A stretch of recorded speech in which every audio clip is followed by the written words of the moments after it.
डकैती डालने वाले गिरोह का पुलिस ने किया पर्दाफाश। गैंग के 3 सदस्यों को किया गया गिरफ्तार।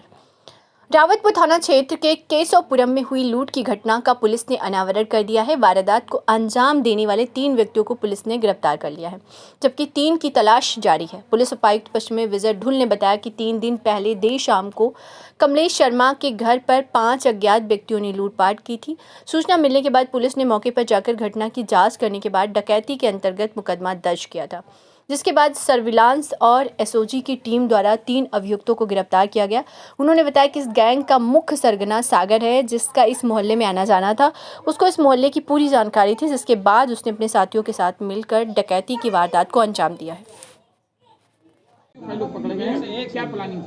दिनांक 17 दिसंबर को देर शाम लगभग 8 साढ़े 8 बजे थाना रावतपुर क्षेत्रांतर्गत केशवपुरम मोहल्ले में श्री कमलेश शर्मा जी के घर पे 5 अज्ञात व्यक्तियों के द्वारा प्रवेश किया गया और घर पे उनकी पत्नी और उनके 2 नाबालिग बच्चे थे।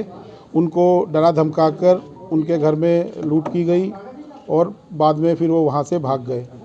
इस सूचना पर तत्काल पुलिस के द्वारा मौके पे जाके घटना की जांच की गई और जो परिवार के द्वारा जो तहरीर दी गई थी उसमें सुसंगत धाराओं में डकैती के अंतर्गत मुकदमा दर्ज किया गया और थाना पुलिस, क्राइम ब्रांच और वेस्ट जोन की सर्विलांस टीम और एसओजी टीम के द्वारा संयुक्त रूप से कार्य करते हुए 3 दिवस के अंदर इस घटना का सफल अनावरण किया है। इस घटना का जो आरोपी हैं ये कुल मिला के 6 व्यक्ति हैं, जिनमें से 3 व्यक्तियों को पुलिस के द्वारा गिरफ्तार किया जा चुका है। जो मुख्य अभियुक्त है और जो सरगना है इस पूरे गैंग का, उसका नाम है सागर, जिसका जो इस मोहल्ले में पहले भी आता जाता था और उसके बुआ शर्मा जी की पड़ोसी हैं और इस वजह से उसको इस मोहल्ले के बारे में जानकारी थी और उसके द्वारा ही अपने अन्य 5 साथियों के साथ मिलके इस घटना को अंजाम दिया गया। क्योंकि सागर को बाकी लोग उस मोहल्ले में पहचानते थे, इसलिए सागर अब गाड़ी में ही बैठा रहा और बाकी 5 लोग आए और उनके द्वारा ये घटना अंजाम दिया गया। उसके द्वारा जो एक चापड़ का प्रयोग किया गया परिवार को डराने के लिए और उससे मिशी शर्मा को चोट भी पहुंची है, उसकी भी पुलिस के द्वारा रिकवरी की गई है। जिस गाड़ी से ये लोग आए थे वो भी पुलिस के द्वारा रिकवर किया गया है और उनके पास से काफ़ी सारे धातु का सामान जो कि उनके घर से चुराया गया, लूटा गया था और जिसको उनके घर वालों ने पहचाना भी है, वो भी पुलिस के द्वारा रिकवर किया गया है। इनके अन्य 3 साथी अभी फरार हैं, जिनकी पहचान हो गई है और इस वक्त भी हमारी टीम उनको गिरफ्तारी के लिए प्रयास कर रही है।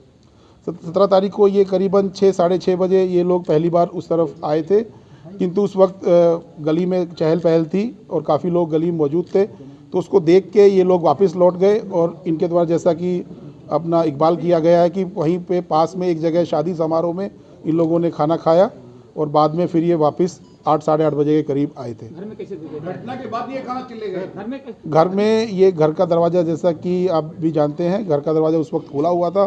ज़्यादा देर नहीं हुई थी, लगभग 8 बजे साढ़े 8 बजे का समय था और उस वक्त पर इतना घर के दरवाजे जनरली खुले रहते हैं। इससे पहले किसी घटना में शामिल रहे लोग? अभी तक इनके पूर्व के आपराधिक इतिहास के बारे में कोई जानकारी हमें नहीं मिली है।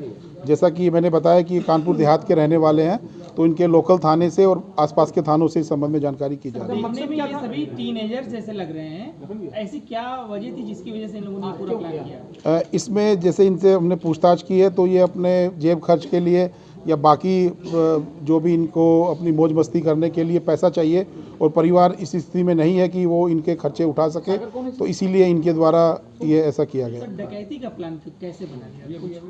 ये जैसे मैंने बताया कि सागर की बुआ उसी मोहल्ले में रहती है और सागर को आइडिया था कि शर्मा परिवार के पास अगर हम ऐसा कुछ घटना करेंगे तो हमें कुछ सामान वहाँ मिल सकता है, इसलिए इन्होंने ये प्लान किया और इस घटना को अंजाम किया। ये बताया जा रहा है कि लोग नाम का इस्तेमाल नहीं कर रहे थे इस दौरान, नंबर से दूसरों को बुला रहे थे। हाँ, आपस में इन लोगों ने कि कोई इनकी पहचान ना उजागर हो, इसके लिए आपस में ये लोग नंबर का इस्तेमाल कर रहे थे और जब इस बारे में भी पूछताछ की गई तो इन्होंने बताया कि ये अक्सर टीवी पे इस प्रकार के धारावाहिक और क्राइम सीरियल देखते हैं और तभी से उनके मन में उन्होंने कहीं देखा होगा और उन्होंने इसलिए प्लानिंग में इस चीज़ को इंक्लूड किया कि इन्होंने इसलिए अपने मुंह को भी ढका हुआ था और कोई भी किसी का नाम इस्तेमाल नहीं ले रहा। क्या जरूरत?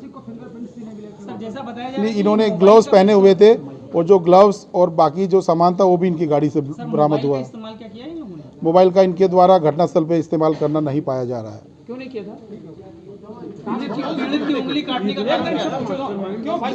जब ये पीड़ित से ज़बरदस्ती करके उनके घर में लूटपाट कर रहे थे तो उनके द्वारा जब इसका विरोध किया गया या उनको डराने के लिए इनके द्वारा उनकी उंगली पे प्रहार किया गया जिसमें उनको चोट लगी। किस फिल्म से सीरियल लिया भाई?